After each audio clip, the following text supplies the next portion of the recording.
así como todos los lunes a las 6 de la tarde, este es su programa que se llama Septenarte, y de conducción Gerardo Cruz Lara, por esta su radio por internet magiclatinosvegas.org, la otra cara de Sin City, desde Las Vegas, Nevada, para el mundo. Le estaba dando el que no era. Hoy tengo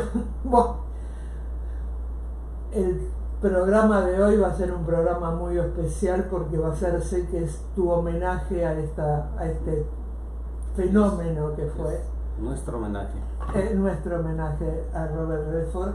Pero antes, este espacio lo patrocina la corporación Avalon, que presta servicio médico en español, servicio médico y psicológico, con el único laboratorio privado de homeopatía en el estado de Nevada. Cualquier información, comunicarse al 702-569-6205, 702-569-6205, dejar mensaje de texto.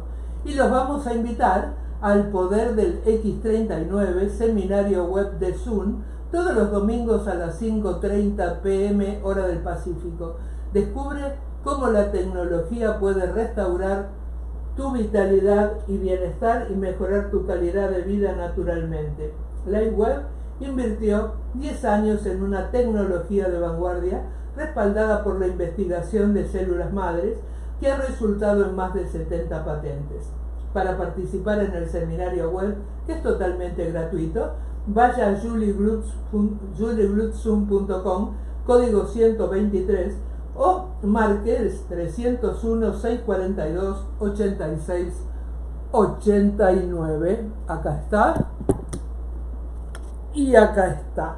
Y ahora todos contentos y comenzamos con esto tan apasionante. Pues era como un programa obligado, sí, ¿no? Por el fallecimiento de Robert Redford. Era un programa que teníamos en cartera, pero que no nos habíamos decidido a hacerlo. Y pues vaya, el destino nos trajo el pretexto para hacerlo, y pues vamos a aprovechar para hacerlo a manera de homenaje, porque vamos a hablar de un hombre que fue mucho más que un actor, mucho más que un actor, ¿no? Totalmente. Entonces, un buen programa, ¿Sí? Buen programa hoy, sí. Y conducido por la mejor persona que habla de cine en Las Vegas. Bueno, como siempre me gusta dar un poquito de antecedente, de historia. Robert Redford nace en California, en el seno de una familia, pudiéramos llamar humilde, de trabajadores. Su mamá, no hay mucha información acerca de ella, era una mujer que en su mayoría se dedicaba a la casa, y parece que hacía algunas cosas. En ese entonces no había, creo que todavía Avon. Avon es mucho más reciente, pero parece que su mamá hacía cosas así, juntaba cosas o compraba cosas y las revendía en su comunidad, cosas así, pero normalmente era una persona que estaba en su casa y no hay mucho sobre la relación con ella. El papá de Robert Redford es lo que en México fue lo que en México le llamamos un milusos, que tuvo 14,000 oficios, ¿no? Por ejemplo, los dos principales en los que duró más tiempo, el primero fue lechero, ¿no? Pero era no nada más el lechero repartidor, ¿no? Sino que llegaba a la lechería y tenía una serie de actividades antes de salir a repartir la leche. Ya repartía la leche e igualmente regresaba a este lugar a hacer otras actividades. Entonces se la pasaba ahí, ya no digamos de sol a sol, porque a la lechería tenía que llegar antes de que saliera el sol, porque al salir el sol ya tenía que estar repartiendo. Y aparte la gente tomando el desayuno. Sí, los lecheros en México bueno, a mí todavía me tocó un poco los lecheros, no sé en Argentina cómo habrá sido, ¿no? Los lecheros que repartían a domicilio en botellas de cristal. Eran color medias verdecita y la tapita era metálica, por lo menos en Argentina. No recuerdo los detalles, lo que sí me acuerdo muy bien es la forma de la botella que era muy particular, sí, y creo que en todos lados. Bueno, el papá se dedicó a eso, tampoco encontré cosas específicas sobre la relación con su papá. Parece que la relación con su papá fue más importante también porque su mamá murió joven, él siendo ya adolescente, al parecer tendría 17, 18 años cuando murió su mamá, pero al parecer ninguna de sus dos relaciones, tanto la paterna como la materna, fueron así demasiado determinantes en él. Su papá ya después se dedicó muchos años a la contabilidad de empresas y parece que trabajó en varias compañías haciendo eso, ¿no? La cuestión con Robert Redford es que fue una persona con una personalidad distinta siempre, porque él tenía, a mi forma de verlo, ¿no?, dos características. Tenía una presencia apacible, no era alguien que lo veías y decías, este es un torbellino, ¿no? Como, no sé, Pacino, como Anthony Quinn, que acabamos de hablar de él, ¿no? Que nada más con verlos dices, aquí hay una tormenta allá adentro, ¿no? No, acá con Robert Redford era una presencia apacible, tranquila, y él también se caracterizó mucho en muchas etapas de su vida por ser muy apasionado, muy de acción y muy de hacer cosas y muy metido en todo, pero solo para ciertas cosas. Como él no era así todo el tiempo. Ajá. Él como que elegía las cosas y cuando elegía algo se metía con todo. No gastaba pólvora en chimango. No. Entonces ese carácter empezó a formarse en la niñez, y en la niñez se empezó a manifestar en un poco de rebeldía. Era un niño más o menos difícil, que a veces parecía introvertido, pero a veces tenía cosas que hacía que nadie entendía. Por ejemplo, no recuerdo exactamente qué artefacto era, no sé si recuerdas unos trompos que se les da vuelta, sí, así, sí, que son de muy viejitos, de metal, ¿no? Sí, tenía uno de esos. Pues se dedicó de niño a coleccionar de esos, ¿no? Y de pronto le encontraron, creo que tres cajas repletas de eso, y ve tú a saber de dónde sacó tantos de esos, ¿no? Era un misterio, ¿no? Y no lo podían ni castigar porque no sabían si realmente los había sacado malamente de algún lado, ¿no? Entonces él fue así. Ya después en la adolescencia se empezó a interesar en deportes. Durante algún tiempo le gustó el automovilismo, pero el automovilismo es un deporte para millonarios, ¿no? Para gente con dinero, ¿no? Entonces él trató de acercarse, pero como no tenía las posibilidades, pues realmente nunca pasó de lavar los carros y cosas de ese tipo. Pero a partir de ese momento le gustaron mucho los carros, que fue una constante en su vida, aunque nunca fue loco de comprarse 400 Mercedes y cosas de ese tipo. Cruz Elena Martínez dice, un saludo Elena. ¿Qué tal? Bienvenida a platicar del feo de Robert Redford. Muy hermoso. Se empezó a interesar por los deportes, como te decía, y encontró que el tenis era algo que podía hacer, y se empezó a dedicar a eso, y estaba muy entregado al tenis, tanto así que a través del tenis consiguió una beca en una universidad de Nueva York, y se fue allá a Nueva York, y lo que estudió fue arte, pero dibujo con lápices, ¿no? Creo que fue una carrera de un par de años, algo así. Entonces el deporte le dio una beca para estudiar en la universidad dibujo, ¿no? Pero al empezar a interesarse en el dibujo desechó ya el tenis y todo, y no sé si se mantuvo para mantener la beca. Claro. No tengo detalle de eso, pero el caso es que él aprendió a dibujar y dibujaba muy bien a lápiz, ¿no? Principalmente al carbón, pero también utilizaba colores, ¿no? Pero sobre todo al carbón. Creo que no es fácil, ¿eh? No es Yo fácil. que estuve estudiando dibujo muy poquito tiempo, trabajar con carbonilla es muy difícil. Al carbón. Pues eso lo llevó a ciertos círculos artísticos e intelectuales en Nueva York, y el empezar a tener vida dentro de esos círculos lo llevó a Europa, y principalmente estuvo en París. Joelis Isaac Nash Kirk está viendo el video. Hola, ¿qué tal?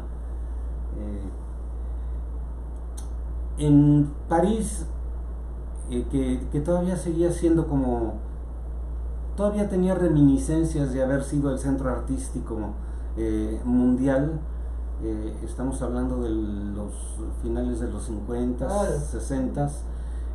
Ya para ese tiempo Nueva York ya, creo que para ese entonces ya habría tomado el liderato, pero de cualquier forma París seguía siendo la capital cultural y artística de Europa, obvio. ¿no? Entonces ahí conoció a un sinfín de gente, y también fueron un par de años ahí haciendo dibujos en los Campos Elíseos, en el Palacio de Versalles.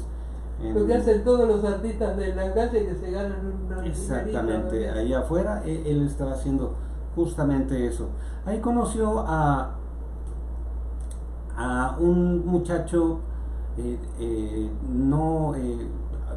leí el nombre pero no lo recuerdo, pero nadie trascendental, pero el muchacho estaba involucrado con la industria del cine, perdón, con la industria del teatro, Broadway, en Nueva York.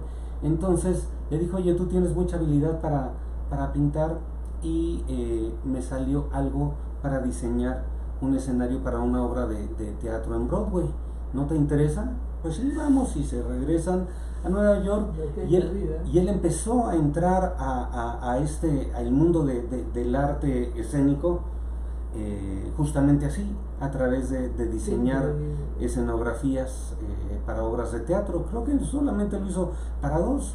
La cuestión es que era tan bien parecido y tenía una personalidad tan atrayente que lo empezaron a jalar. Oye, tú tienes que hacer esto, ¿no? Y él empezó a convencerse en ese tiempo, y él lo dice en alguna entrevista, de que había un artista dentro de él, ¿no? Él pensaba que era por el dibujo, pero ya después se dio cuenta de que venía por otro lado. Entonces lo primero que hizo fue algunas obras en Off-Broadway, después en Broadway, no muchas, tampoco le dedicó mucho tiempo a eso.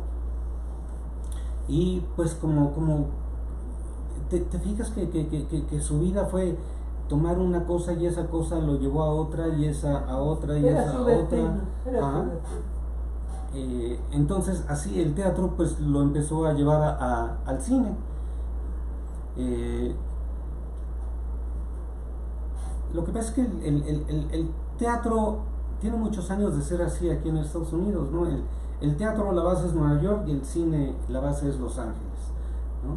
Entonces es difícil. De punta a punta. Sí, es difícil. Está en la otra punta, en el otro océano. Sí, es difícil combinar las dos cosas, ¿no? Entonces él empezó a hacer castings para cine, y empezó a ser muy exitoso, ¿no?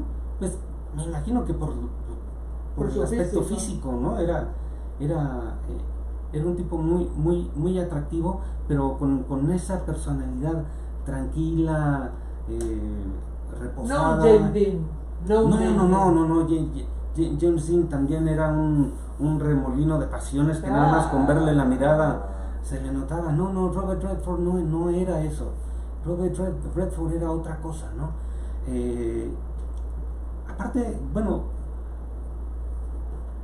dicen que cuando han preguntado a mujeres en cualquier parte del mundo que les den un ejemplo de actor hombre bonito, pretty boy, ¿no? Todavía hasta hace algunos años seguían diciendo Robert Redford. Aparte, fue un tipo que envejeció con dignidad. Sí.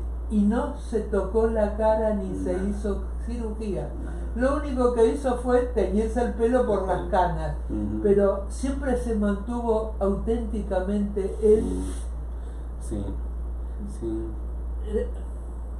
Con dignidad. Sí, yo no sé por qué nunca se dejó las canas, porque creo que se le hubieran visto muy bien. Él era rubio y cuando se empezó a pintar el cabello, eligió un como castaño rojizo, claro o rojizo, que lo hacía verse un poco distinto a él mismo, ¿no? Tan blanco, a lo mejor lo envejecía más. Tal vez, no sé, ¿no? O también muchas veces gente en esas posiciones públicas, sobre todo en el ambiente artístico, tienen gente que les recomienda, que los asesora de cómo vestirse, de todo saber, ¿no? Pues bueno, empezó Robert Redford a hacer películas, empezó a hacer como decían cuando yo estudiaba teatro, ¿no? Decía, yo empecé a hacer teatro, salí de arbolito, pero hasta adelante. Era no cualquier arbolito, era el de adelante. De adelante, ¿no? Entonces, el otro el bosque. sí, esos eran del montón, ¿no? Yo era el arbolito príncipe. Exactamente. ¿No? Entonces, él decía, yo en lo que me preocupaba era en ser el primero del montón, ¿no? Ese era mi... Acordate que él es bien leonino, el signo es de Leo. Leo es el sol, y es lo que se propone, lo cumple, pero porque se lo prometió a sí mismo. Sí.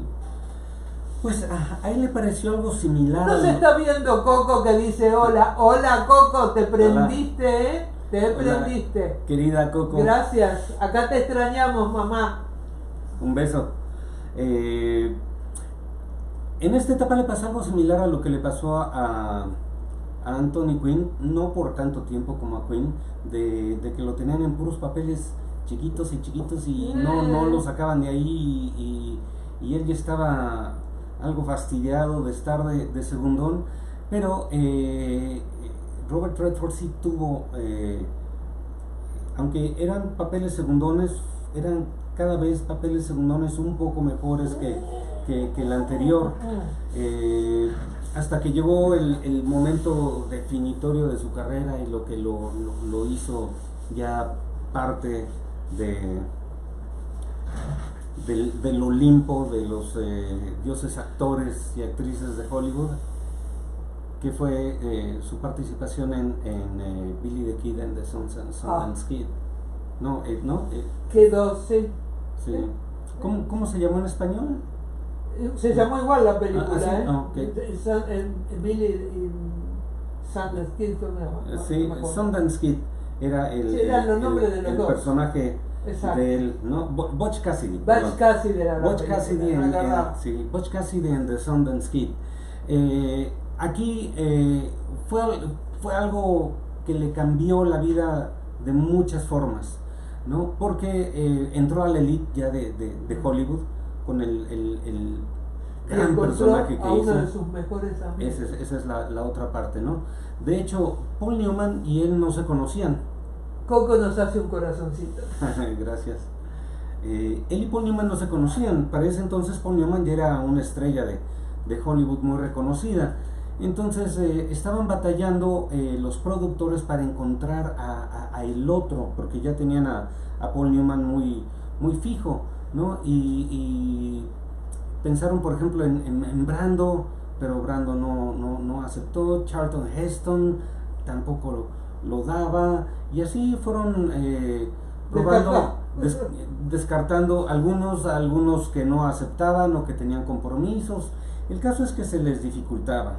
Estaban buscando al Butch Cassidy, porque Paul Newman originalmente iba a ser Sundance Kid. Bueno, Paul Newman terminó haciendo Butch Cassidy, ¿no? Pero él dijo, está este muchacho, Robert Redford. Como estaba a disgusto Robert Redford con esos papeles, empezó a salirle ese carácter rebeldón que tenía, y empezó a tener fricciones, digamos, con algunos productores.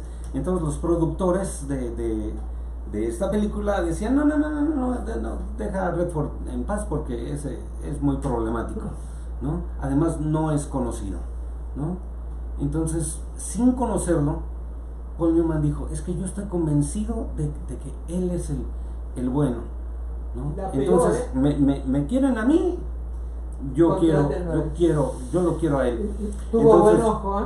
Sí, muy buen ojo, porque aparte una química extraordinaria la que tuvieron ellos como actores, ¿no?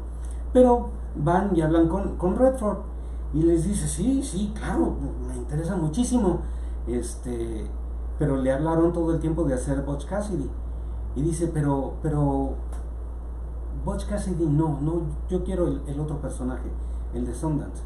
Y dice, no, ese es el personaje de Paul Newman, ¿no? O sea, te estamos ofreciendo este otro, ¿no? Y dice, pero es que no, ese otro no tiene que ver conmigo. Dice,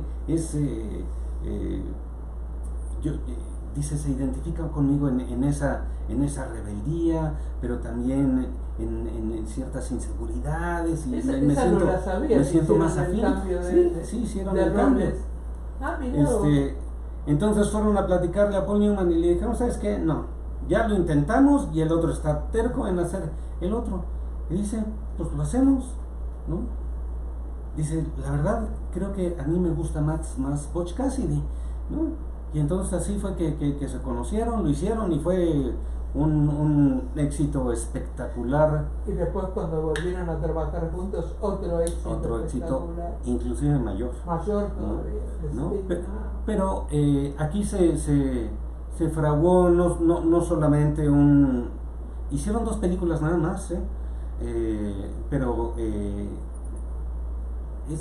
pocas veces se ha visto química entre 2 actores hombres. Es cierto. Ajá. Es cierto. Como la que tuvieron No Redford gay. y Newman. No gay. No, sí, no gay. gay. Sí. No gay. Sí. Y bueno, como decías, todo esto se transformó en una amistad que duró hasta la muerte de Paul Newman, ¿no? Fueron grandes amigos.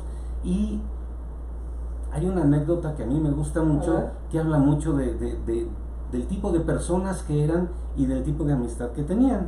Esto fue ya muchos años después de esto, creo que ya habían hecho también El Golpe y todo. En un cumpleaños de Paul Newman, Robert Redford vio en algún lugar un Porsche chocado, pero que estaba para tirarlo a la basura, ¿no? Estaba completamente chocado, no había forma, y lo compró, ¿no?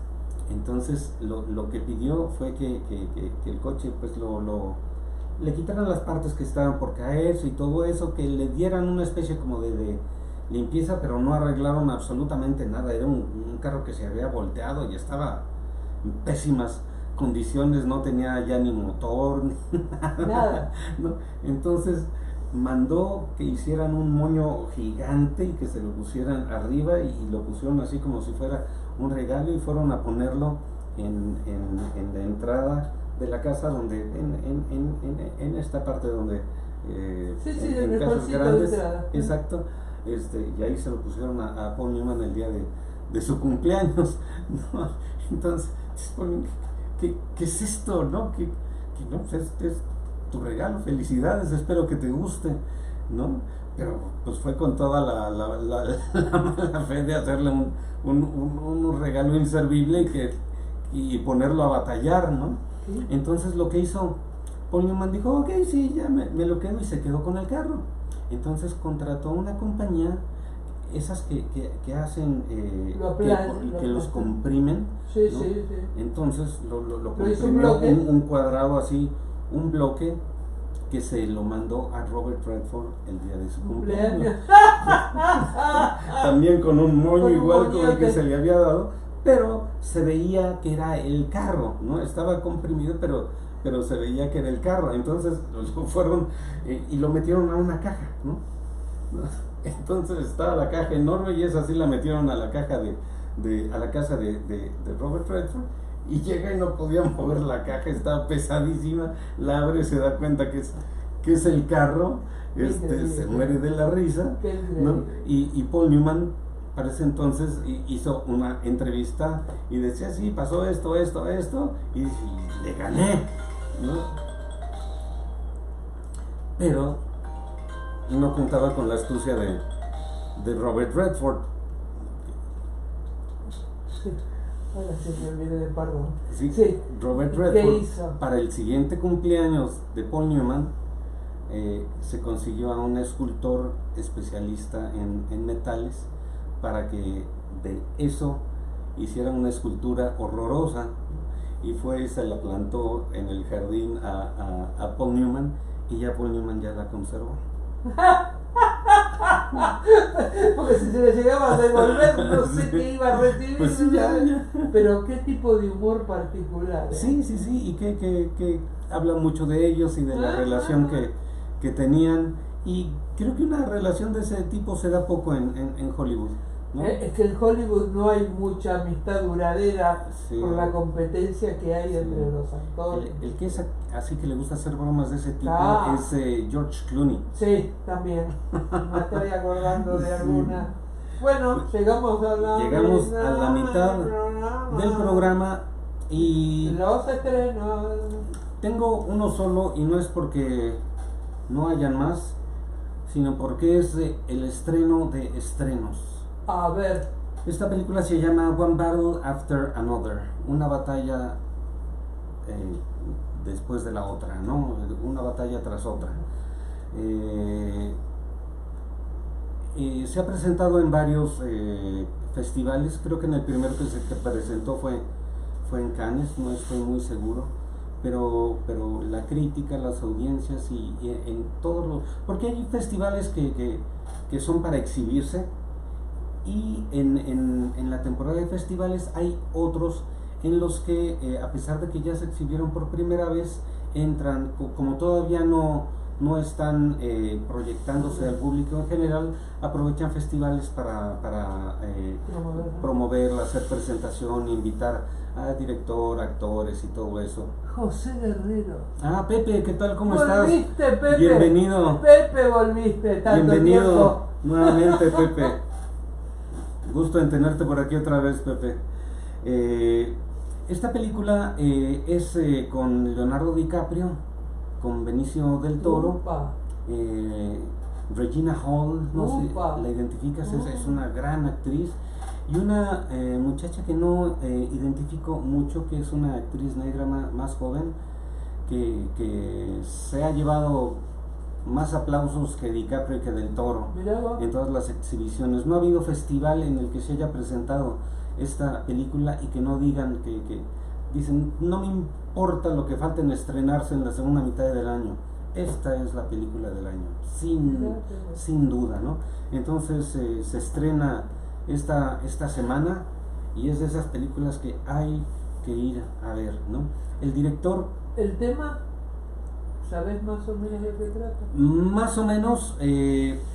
Vuelvo a tener ese conflicto de no querer hablar demasiado de lo que viene. No, que lo vayan a ver. En el trailer. Me parece bárbaro. Me quedé otra vez con la sensación de que dan más. Es una película de drama, acción, una intriga. Ya está. No entendí muy bien por dónde va la intriga. Él escribió en el YouTube algo que si no pones qué es, no te puedo decir algo puso, evidentemente, para que entremos al YouTube a verla, pero no podemos ahora cliquearlo. ¿Pero quién o qué? No, Coco Coco. lo puso. Ah, Coco ok. lo puso. Ok. Bueno, luego cliqueamos. lo checamos, Coco. Gracias. Se ve este director hizo una película que a mí me encanta que se llama Magnolia. No sé si la has visto, es una película No. maravillosa. Y no sé si te acuerdas esta película de Daniel Day-Lewis, que es una actuación fenomenal. ¿Cuál? Que se llama There Will Be Blood. Sí. Habrá sangre. Sí, ¿no? sí. Dice, es el enlace del tráiler de esta película. Ok, gracias, ¿no? Coco. Ajá. Es un director que realmente llega le gusta irse al fondo de las cosas. Es muy buen director de actores. Y esta película trae un reparto que puede llegar a ser, o sea, que seguramente hizo cosas sensacionales, ¿no? Yo los 3 trailers que vi me dejó con ganas de ir a verla. No parece estar en un tono demasiado denso, demasiado pesado. Parece que tiene sus momentos un poco más ligeros, pero definitivamente se ve en los trailers, y con todos los antecedentes que trae, es una de esas películas que hay que ir a ver. A quienes nos gusta el cine hay que ir a verla, ¿no?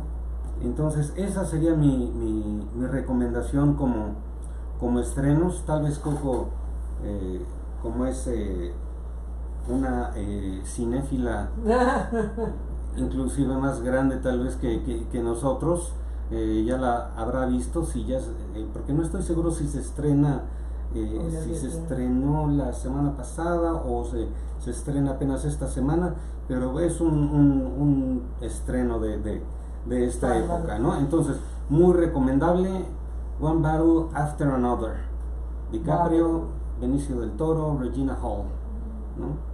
Muy buena película, ¿no? Entonces, bueno, regresamos con Robert Redford, ¿no? Entonces, bueno, después del super éxito de Sundance Kid, empezó ya a hacer muchas películas, y me voy a detener solo en algunas, porque si no nos va a pasar lo que con Anthony Quinn y vamos a terminar haciendo 3 programas, ¿no? Y a lo mejor habría. Entonces, mira, me voy a ir aquí a detalles que separé. Bueno, dentro de su vida personal, él se casó con una mujer que no tenía nada que ver con el medio artístico. Tuvieron 4 hijos. El primero, el mayor, se murió de que le llaman muerte súbita a los 2 meses y medio, muy chiquitito. Y de ahí tuvo otros 3 con su primera esposa, con la que duró 30 años casado, ¿no? Se terminaron separando y duró un tiempo sin nadie. Se dice que tuvo un romance en ese tiempo con Sonia Braga, la brasileña, ¿no? Pero no parece haber sido algo, por lo menos, demasiado trascendental en su vida. Y ya después, siempre fue perfil bajo para su vida privada. Siempre. Después ya conoció a una fotógrafa, principalmente fotógrafa porque tenía varias actividades, alemana. La conoció en Sundance, que ahorita vamos a platicar de Sundance, porque hay que hablar, si habla uno de Robert Redford, hay que hablar de Sundance. Forzosamente. Ahí la conoció. Ella no tenía mucha idea, o sea, sabía que era un actor, pero no sabía quién era Robert Redford en ese entonces, y parece que eso facilitó la relación, ¿no? Que no fue alguien que lo vio como la estrella de Hollywood, ¿no? Entonces, y terminó, o sea, él siguió casado con ella hasta su muerte, ¿no? No tuvieron hijos. Ya parece que ella ya no estaba en edad de tener hijos, o no sé si ya si no quisieron, pero ya no tuvo hijos. Se quedó con los 4. Su hijo, de los sobrevivientes, un varón y 2 niñas. Las mujeres se dedicaron a distintas cosas. El varón falleció en 2020 y se dedicó a la dirección de cine. Su hijo fue también alguien muy pegado a todo lo que fue el Instituto Sundance y el Festival de Sundance, y de ahí se hizo director y pues hizo algunas películas, nada así grandilocuente, ¿no? Pero vámonos ya directamente a lo que fueron las películas de Robert Redford, ¿no? Que me voy a permitir de estarlas aquí leyendo, porque son... Dice Coco que no la ha visto. No la ha visto, pero me imagino que tiene las referencias que nosotros tenemos. Okay. También hizo algo de televisión Robert Redford, y empezó haciendo, no sé si te acuerdas, esta serie de televisión de Alfred Hitchcock, Presenta. Y también actuó en algunos capítulos de Twilight Zone. También. ¿No? Y de ahí fue que hizo ya teatro, hizo una obra, una comedia de Neil Simon, que es el autor de comedia, sobre todo romántica por excelencia, tanto en Broadway como en Hollywood, Barefoot in the Park.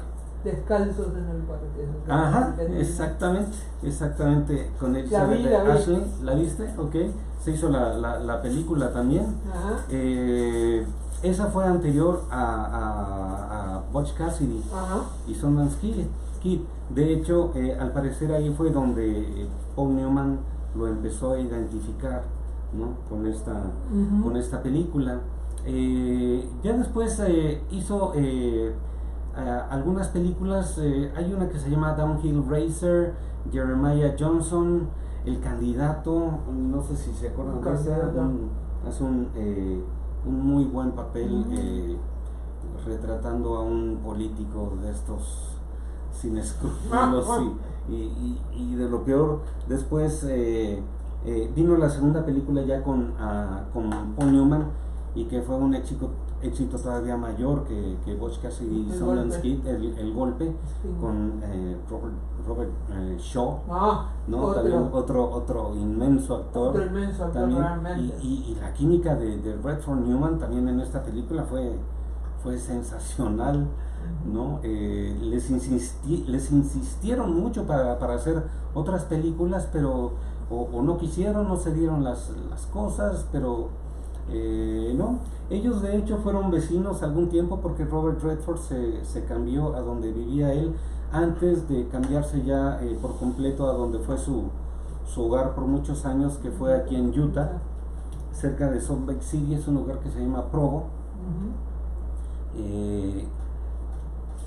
que en el año 74 Robert Redford compró un lugar así más o menos alejado en una montaña no muy grande, y fue la primera casa que tuvo paneles solares. Me acuerdo cómo fuera, porque me acuerdo en la revista en Argentina que era la primera casa que tenía paneles solares, no solamente para la luz, sino para calentar el agua. Era lo último de lo último que había salido, me acuerdo como... ¿Y eso habrá sido tal vez en los 80s? ¿No? Entonces ni se hablaba todavía de... eso habla de otro de los temas importantes en la vida de Robert Redford, que siempre fue un protector y luchador por la naturaleza. Exacto. ¿No? Por los animales, pero la naturaleza en general, ¿no? Entonces él construyó su casa ahí. Bien ecológica. Sí, construyó su casa ahí, y ahí fue cuando le entró otra vez esas cosas que le entraban a él de pronto, y dijo, no, yo tengo que hacer algo por el cine, no. Empezó a dirigir primero, e hizo esta maravillosa película que se llama Gente como Uno. Que les voy a contar algo, porque se las conté antes a Gerardo fuera de cámara.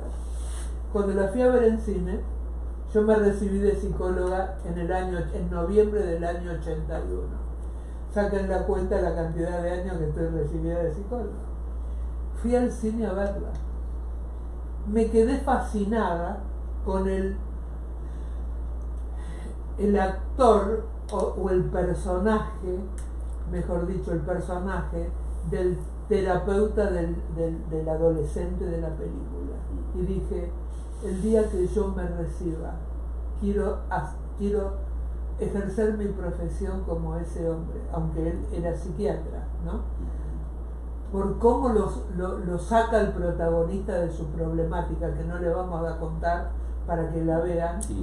pero me marcó esa película y sobre todo ese personaje, el amor y la preparación y la ternura con que ayuda a ese adolescente tan conflictivo. Es que todos los personajes son maravillosos en esa película. Todo. A Mary Tyler Moore, que Ah. la mamá la quiere uno matar, ¿no? La odias. ¿No? Y el personaje de Donald Sutherland, que es otro actor que Sí. me fascina, Ajá.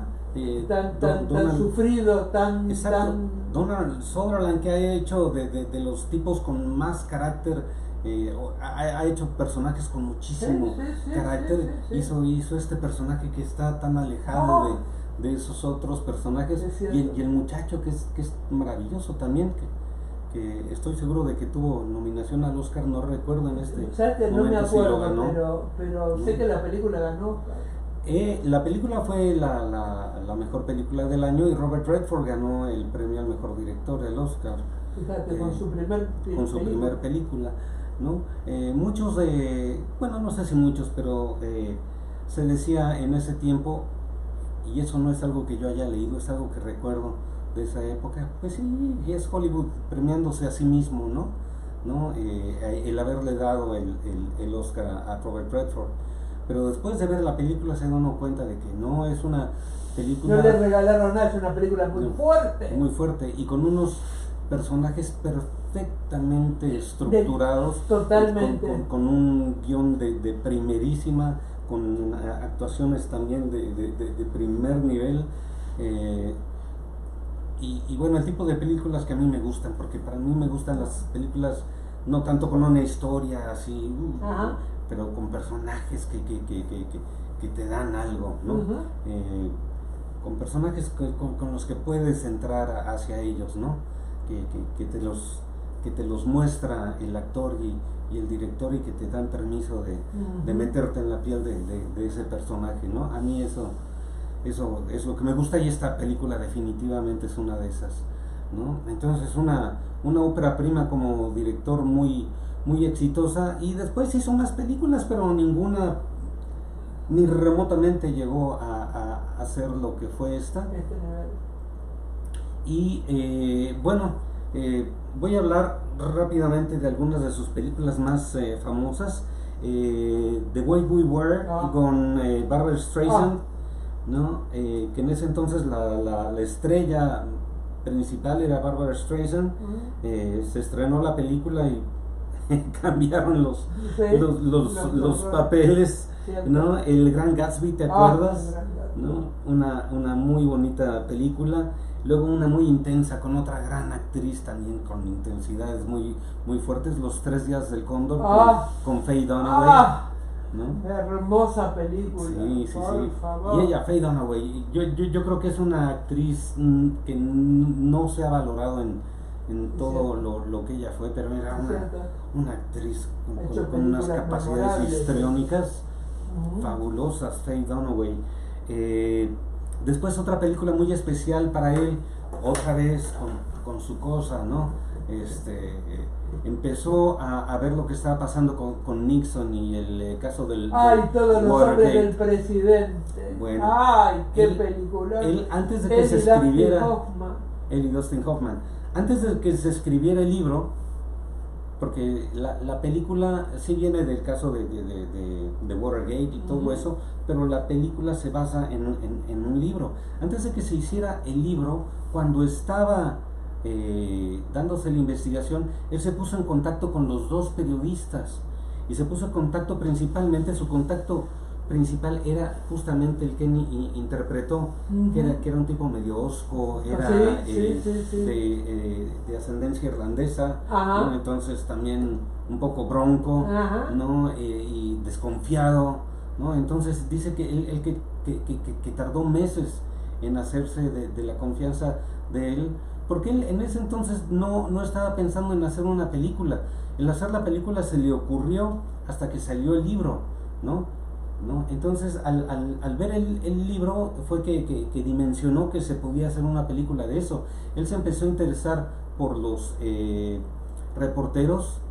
Dice, yo me interesé como ciudadano, que sabía yo que tenía una voz que podía ser escuchada, ¿no? Entonces yo quería saber cómo utilizar mi voz.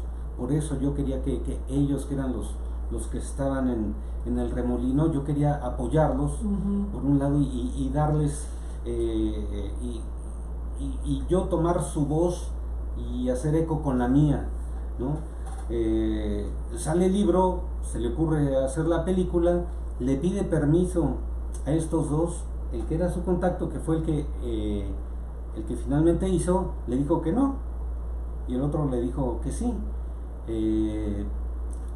Finalmente el otro quedó convencido, después de meses de conocer a Redford, lo convenció de que era serio, bajo la palabra de que ellos iban a ver el guión, y si había algo que sentían que no estuviera bien, lo iban a quitar, ¿no? Entonces el guión fue supervisado por ellos, y más que supervisado, aprobado por ellos dos. Es una película muy especial. Obviamente Robert Redford la produce, es uno de los productores, ¿no? Pero sin Redford esta película no pasa nunca, ¿no? Y como tú dices, ¿no? Tenía una suerte de hacer parejas, porque la química que tienen con Dustin Hoffman. Dustin Hoffman es un tipo difícil de trabajar con él, ¿no? Contado por todas las películas, todos, ¿no? Y todas las actrices que trabajaron con ella, con él, no solamente Men in Steel, que hizo La vida a cuadro, sino todas las mujeres que trabajaron con él, dijeron que él es dificilísimo. Sí. Pero también como actor era difícil, porque tenía la tendencia a tratar de comerse al otro actor en escena. Hay una en la que es muy claro, esta que hizo con Tom Cruise, Rayman, ¿no? Hasta después terminaron peleados Hoffman y Tom Cruise, porque Hoffman hizo unas declaraciones en un círculo, no fue una entrevista, pero en un círculo se estaba mofando, ¿no? Dicen, ¿vieron cómo lo hice pedazos? ¿Cómo me lo comí en todas las escenas? O sea, jodido. Sí, ¿no? Pero un gran actor, ¿no? Gran actor, pero... Y tuvieron una gran química. Y lo que iba a decir es que esa es otra de las características de Redford, ¿no? Esa gran química que tenía con todas las personas con las que hacía, porque no fue solo con Paul Newman, con Barbra Streisand también fue una química enorme, con Meryl Streep en África Mía. Pues parecía que se amaban. Propuesta indecente. Sí, una propuesta indecorosa con Demi Moore, ¿no? Que hay un premio que se otorgaba hasta antes de Trump, que el Instituto Kennedy para las Bellas Artes reconoce a grandes artistas en diferentes géneros que han colaborado para la cultura en Estados Unidos. Entonces reconocen a quienes han aportado. Entonces le hicieron un reconocimiento a Robert Redford, lo hicieron ya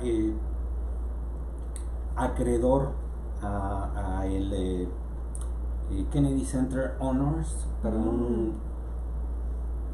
a un recibidor de honores, no sé cómo se puede decir. Sí. No encuentro la palabra en español, pero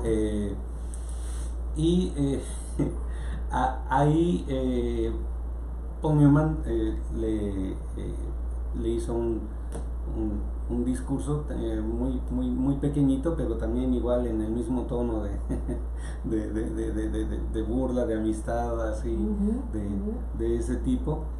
Y bueno, ahí le hicieron burla de que lo que ves que no recuerdo quién fue el que hizo el chiste, pero le decían, es que dice, todas las actrices con las que has hecho una película resaltan que trabajaron contigo y que te dieron un beso, ¿no? ¿Qué es eso, no? Y la esposa de Redford estaba atrás de él y le decía, señora, ¿cómo permite usted eso, no? Y la esposa muerta de la risa, ¿no? Porque en realidad Robert Redford era un tipo muy serio, ¿no? Bueno, otras películas antes de saltarnos a Sundance, La propuesta indecorosa, que también hicieron el chiste, ¿no? De que dicen, es que esa película sí fue un fracaso, nadie puede creer que Robert Redford tuviera que ofrecer $1 millón para acostarse con una mujer. Realmente, hasta por una chapita de Coca-Cola. Sí. Hizo ya después varias películas, cada vez hizo menos, y la última película que hizo fue ya de 80 y tantos años, y fue de esta saga de superhéroes no sé, pero la que hizo Juego de Espías con Brad Pitt. Oh, sí, claro. Esa es otra, ¿no? Me encantó, qué química los dos también. Es que, ¿con quién no tuvo química? Sí. ¿Con quién no tuvo química Robert Redford, ¿no? Y eso era él, ¿no? Sí. Porque los otros no siempre tuvieron química con todos los que trabajaron. Claro que no. Y él sí. De hecho, esto es algo mío, ¿eh? Yo estoy convencido de que parte del éxito de Brad Pitt es que fue como quien sustituyó a Robert Redford en los papeles de Hollywood, porque físicamente eran similares, el atrativo era similar, creo yo, ¿no? Y creo que Brad Pitt fue el heredero de los roles que hubieran sido para Robert Redford si él se hubiera mantenido joven durante 50 años, ¿no? Y bueno, es que hay muchas películas, tiene más de 150, ¿no? No tiene la bestialidad de Anthony Quinn, pero de todos modos tiene muchas. Y lo que pasa es que no fue un actor de tiempo completo. Claro. Robert Redford se dedicó a muchísimas cosas. Y aquí tengo que hablar de algo importantísimo que fue Sundance. Primero el Instituto Sundance, que, para no hacerlo muy largo, a lo que se dedicó y para lo que fue creado es para que apoyar cine independiente. Correcto. Viniera de donde viniera. Totalmente. ¿No? Se hizo el instituto y ya después... actores nobles. Todo, ¿no? Ya después se hizo el Festival de Sundance, que todavía sigue.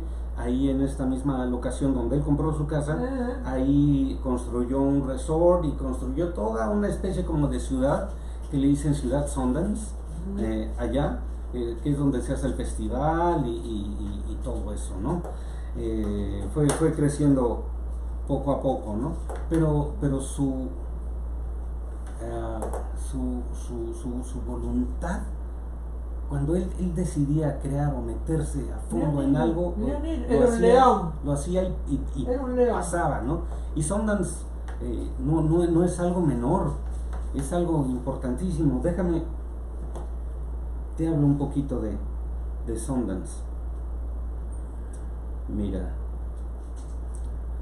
¿quiénes han salido de Sundance? Robert Rodríguez, Quentin Tarantino, Steven Soderbergh, que ha hecho infinidad de películas, Nick Lieberman, otro, Jim Jarmusch, que también ha hecho muchas. ¿Qué películas han salido de Sundance? American Psycho, The Blair Witch Project, ¿te acuerdas de esa? ¿No? Perros de Reserva de Tarantino, Little Miss Sunshine, que son una preciosidad de película, El Mariachi de Robert Rodríguez, Sexo, Mentiras y Video, que es una película sensacional. Con este tipo Spider, qué maravilla de película. Un actorazo. También comedias como Napoleón Dynamite. ¿No? Entonces, también, por ejemplo, directores que no solo para este tipo de cine, sino directores que se han consolidado ya en en Hollywood. Por ejemplo, el que hizo Black Panther, y que después ha hecho varias películas, también salió de aquí de Sundance. Entonces la trascendencia que Sundance ha tenido, sobre todo en el cine independiente norteamericano, es innegable, y el cine que tenemos hoy por hoy no hubiera sido posible si no hubiera existido Sundance, y pues si no hubiera tenido la iniciativa Robert Redford de hacer algo así, ¿no? Entonces, ya para terminar el programa, me llamó mucho la atención una de las últimas entrevistas que le hicieron a Robert Redford, y le preguntaron, ¿y usted cómo quisiera ser recordado?